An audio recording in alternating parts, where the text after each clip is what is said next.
Hey y'all. So I've had a lot of people hit me up asking me like my thoughts on Michael Todd's transformation church service that was supposed to be for Easter. And first of all, I'm not the one. Like, I don't play about Jesus at all. And so what I mean by that is I'm always very leery of mega popular celebrity pastors anyway. So if you know me and we've ever had a conversation about this, and most people who walk with me and do life with me know that I do not particularly care for these pastors, because I believe that they get to a certain place and start compromising, and I think that there's a disconnect and they lose touch with a lot of biblical principles. And so at any rate, I have a lot of thoughts about it. I think me and my girl might be going live to discuss it, so I'm really excited about that. But yeah, I'm gonna drop a couple things. It's just so funny. It's so. Don't even get me started. I'm gonna have to do another video on it. But at any rate, I don't believe that there was anything holy about it. I don't believe that there was any Christ in it. I believe that it was a self-glorifying service that had nothing to do with the resurrection of Christ, even though on the surface to some people, I mean, you could probably grab glimpses of it. But overall, like the Resurrection Sunday, quote, Easter Sunday is the biggest day of celebration for believers. And so to me, that's a day where we should be glorifying God above all things, especially the self. The Bible tells us not to not be conformed into the things of this world, but be transformed by the renewing of our mind. So basically we're in the world, but we're not supposed to look like the world. Like there should be something about us, about our lives that is different. Like there's something that believers carry that makes people thirsty for what we have. And if we look like the world, there's nothing different that we have to carry.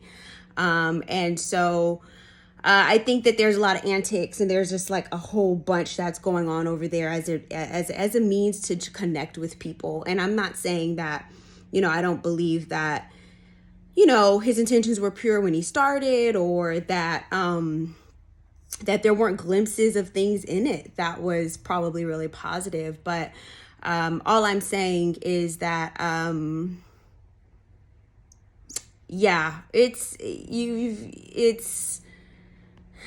it's honestly a day that should have looked a lot differently, especially when you have his level of influence. And so to be honest with you, it breaks my heart that people have such a huge platform and they've just lost touch with the things that really matter. And you'll know, like when you're going through it, right? Like even him, I know he's, doing his thing and leading, and he won't see it.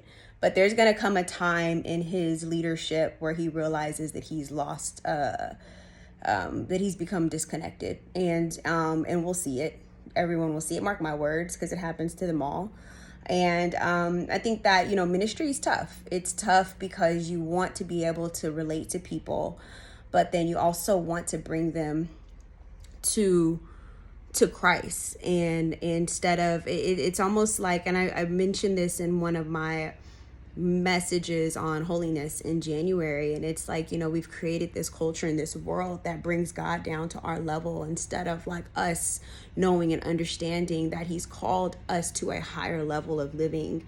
And in that is holiness, in that is healthy lifestyle, in that is walking different, looking different, sounding different than the world. And you can achieve that through the power of the Holy Spirit. And so at any rate, that's my quick little rant about their Easter service. And I'll probably go live if my friend is available to go live. So we'll see.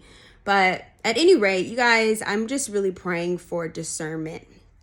And that is when the Holy Spirit is able to just lead your life and push you towards right or wrong, right? Discerning of spirits is one of the gifts that God gives us.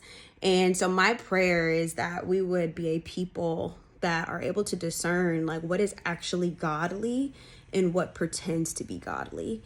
One of my favorite quotes of all time is by a theologian, Charles Spurgeon. And what he says is discernment isn't knowing right from wrong. Discernment is knowing right from almost right.